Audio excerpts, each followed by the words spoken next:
চোরাচালানের বানে বিলীন হয়ে যাচ্ছে দেশীয় চিনি শিল্প। হাজার হাজার কোটি টাকার বিনিয়োগ নিয়ে দাঁড়ানো দেশীয় এই শিল্প ধ্বংস হয়ে যাচ্ছে চোখের সামনে।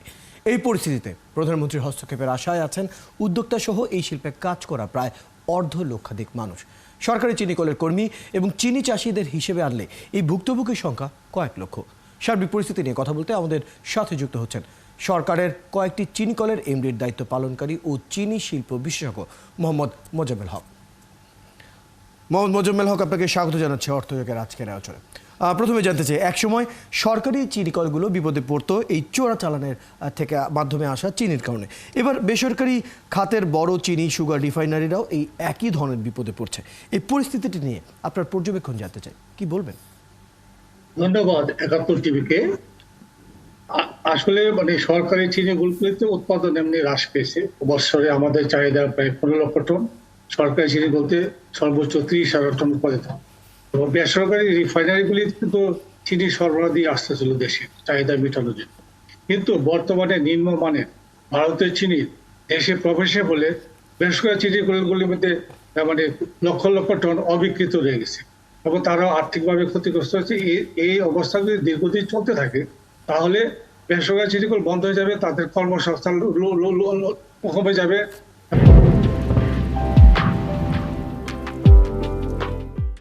এবং বেকারত্ব বেড়ে যাবে এবং চিনি শিল্প ধ্বংসের সম্মুখীন হবে। এই অবস্থাকে উত্তরণে একমাত্র উপায় বর্ডার গার্ড রেজিমেন্ট এবং সরকারি ঊর্ধ্বতন মাননীয় প্রধানমন্ত্রী দেশরত্ন শেষকে যদি নির্দেশ দেয় বর্ডার গার্ড রেজিমেন্টকে, তাহলে চোরাচালান বন্ধ করা যাবে। চোরাচালান বন্ধ না হলে এই চিনি শিল্পকে রক্ষা করা যাবে না। এবং বেসরকারি চিনি কলগুলিকে আরো উৎপাদনমুখী করতে হলে সেখানে সময় মতো প্রয়োজনীয় উপকরণ দিতে হবে, কারণ বেসরকারি চিনি কলগুলি বর্তমানে উৎপাদন হ্রাস পেয়েছে। চিনি আহরণের হার মাত্র 4%, যেটা একটা অপরাধ, শাস্তিযোগ্য অপরাধ। বেসরকারি সরকারি চিনিগুলোকে লাভজনক করা যাবে, যেমন নর্থ বেঙ্গল চিনিগুলি এবছর লাভ হয়েছে, 25 কোটি টাকা লাভ হয়েছে, কারণ সময় মতো আখ সরবরাহ করতে পেরেছে। এবং সরকারি চিনিগুলোকে অবশ্যই লাভজনক করা সম্ভব, তাহলে দেশের চাহিদা সরকারি এবং বেসরকারি উভয়ের মাধ্যমে পূরণ করা সম্ভব হবে।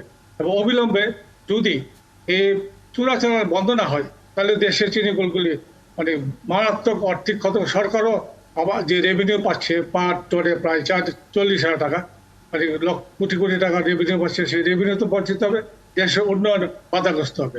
মাননীয় প্রধানমন্ত্রী জননেত্রী শেখ হাসিনা ইচ্ছা করলে এই বর্ডার গার্ড রেজিমেন্ট এবং সংশ্লিষ্ট মন্ত্রণালয় যেমন স্বরাষ্ট্র মন্ত্রণালয় নির্দেশ দিলে এই চোরাচালান অবশ্যই বন্ধ হবে, আমি দৃঢ়ভাবে বিশ্বাস করি।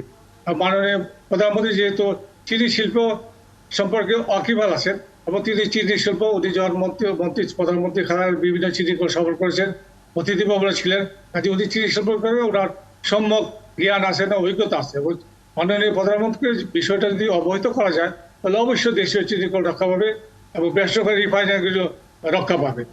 মোহাম্মদ মোজাম্মেল হক, আপনার কাছ থেকে কথাটা অনেকটাই আমরা পরিষ্কারভাবে জানতে পারলাম যে আসলে মূল জায়গায় আমাদের চোরাচালান যে কার্যক্রম সেটি থেকে আসলে বন্ধ করতে হবে। একটি বিষয় জানতে চাই, গত বছর থেকে ভারতে আখ ও চিনির উৎপাদন দেশটির চাহিদার চেয়েও বেশি হয়েছে, যার ফলে অফিসিয়ালি চিনির রপ্তানি বন্ধ থাকার পরও ভারতের চিনিকলগুলোর যে উদ্বৃত্ত বা বাড়তি থাকা যে চিনি বা সস্তা চিনি সেটি বাংলাদেশের ডাম্পিং হয়ে আসছে। সরকার এবং সীমান্ত রক্ষাকারী বাহিনী কেন এই ডাম্পিং প্রতিরোধ করতে পারেনি, কি বলবেন? হ্যাঁ, সীমান্ত বাহিনী যে পারে না সেটাকে কঠোর নির্দেশনা দিতে হবে ঊর্ধ্বতন কর্তৃপক্ষ। মাননীয় প্রধানমন্ত্রীর কার্যালয় থেকে যদি নির্দেশনা প্রদান করে তাহলে অবশ্যই আমাদের স্বরাষ্ট্র মন্ত্রণালয় তারা অধীনস্থ কিন্তু বর্ডার গার্ড রেজিমেন্ট, তারা অবশ্যই চোরাচালান বন্ধ করবে এবং দেশের স্বার্থে, জনগণের স্বার্থে। ভারতীয় চিনিকল, নিম্নমানের চিনিকল দেশে প্রবেশ করতেছে, তাতে জনস্বাস্থ্য হুমকির সম্মুখীন। সেজন্য আমি অবিলম্বে মাননীয় প্রধানমন্ত্রীর কাছে আকুল আবেদন করছি যে উনি যেন অবিলম্বে হস্তক্ষেপ করে এই চোরাচালান বন্ধ করে দেশীয় চিনি শিল্পকে রক্ষা করতে হবে এবং বেসরকারি রিফাইনারিগুলিকে রক্ষা করতে হবে। এবং কর্মসংস্থান যদি এমনি দিন দিন যেহেতু দ্রব্যমূল্য বৃদ্ধি পাচ্ছে, এখানে কর্মসংস্থান যদি বন্ধ হয় তাহলে দেশের একটা আর্থিক ক্ষতি হবে। সেজন্য অবশ্যই চোরাচালান বন্ধ করে, একমাত্র উপায় চোরাচালান বন্ধ করতে হবে এবং দেশীয় চিনি শিল্পকে আপনার প্রয়োজনীয় উপকরণ দেওয়া এবং চিনি আহরণ বৃদ্ধি করে লাভজনক করা সম্ভব। যেসব চিনিকল বন্ধ করা হয়েছে সেগুলি অবিলম্বে খুলে দিয়ে আকচার বৃদ্ধি করলে দেশীয় চিনি শিল্প এবং রিফাইনারিগুলি ভালোভাবে অবস্থান করবে এবং অবিলম্বে এই চোরাচালান বন্ধ করতেই হবে, এছাড়া কোনো বিকল্প নাই। একমাত্র উপায়। আমরা দুটি বিষয় এখানে নিশ্চিত হলাম। প্রথমত হচ্ছে আমাদের দেশীয় উৎপাদন, সরকারি বেসরকারি চিনির যে উৎপাদন ব্যবস্থা রয়েছে সেটিকে আরো গতিশীল করা। একই সাথে আরো একটি বিষয় যেটি আমাদের আলোচনায় উঠে আসলো সেটি হচ্ছে চোরাচালান বন্ধের যে প্রসঙ্গ।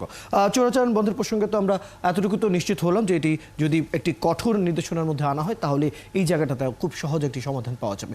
উৎপাদন পর্যায়ে আলোচনা করতে চাই, যখন সরকারি বেসরকারি খাতে আমাদের যে চিনি শিল্পের যে বর্তমান অবস্থা রয়েছে, আপনি কি মনে করেন কি করা প্রয়োজন? একদম শেষ সময় আমাদের হাতে রয়েছে, দুটো কারণ জানতে চাই, কি করলে আসলে এই শিল্পটাকে সরকারি চিনি কলে আমাদের ক্যাপাসিটি হলো 2 লক্ষ টন, এখন উৎপাদিত হচ্ছে মাত্র 30,000 টন। গত বছর হয়েছে 20,000, এই বছর হলো 30,000 টন। এর মূল কারণ হলো সরকারি চিনিগুলোকে ঠিক মতো আমরা যখন এমডি ছিলাম, আমরা তখন সার, কীটনাশক, ওষুধ এবং নগদ অর্থ, চাষিদের পেমেন্ট এগুলি নিশ্চিত করেছি এবং আমাদের পর্যাপ্ত পরিমাণ চিনি আমরা পেয়েছি এবং পর্যাপ্ত পরিমাণ চিনি হয়েছে এবং চিনি শিল্প একটা লাভজনক প্রতিষ্ঠান ছিল। বঙ্গবন্ধুর স্বপ্ন ছিল যে দেশীয় চিনি বিদেশে রপ্তানি করা, কিন্তু সরকার পরিবর্তনের ফলে এই বর্তমান জননেত্রী শেখ হাসিনা সরকার ক্ষমতা আসছে।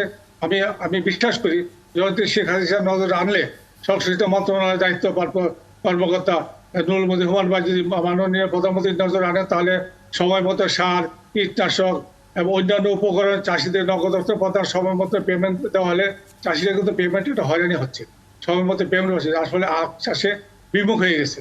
আপনারা জানেন যে আখ চাষ একটা দীর্ঘমেয়াদী ফসল, আখ চাষের পরিবর্তে 3টা ফসল করা যায়, সেজন্য চাষিরা অন্য যদি ডাইভার্সে তাদেরকে পুনরায় আখ চাষে আনতে হলে অবশ্যই সময় মতো তাদেরকে আখ চাষে পেমেন্ট দিতে হবে এবং আমাদের সময় মতো পর্যাপ্ত সার, কীটনাশক, ওষুধ এবং অন্যান্য উপকরণ যদি বলতে চাই, চাষিদের জন্য প্রয়োজনীয় সহযোগিতা এবং তারা যেসব জিনিসের প্রাপ্য সেই বিষয়গুলো নিশ্চিত করা গেলেই আসলে আমাদের উৎপাদন ব্যবস্থা এবং আমাদের সরকারের যে উৎপাদন ব্যবস্থা সেটি আরো একটা গতিশীল হবে বলে আপনি মনে করছেন।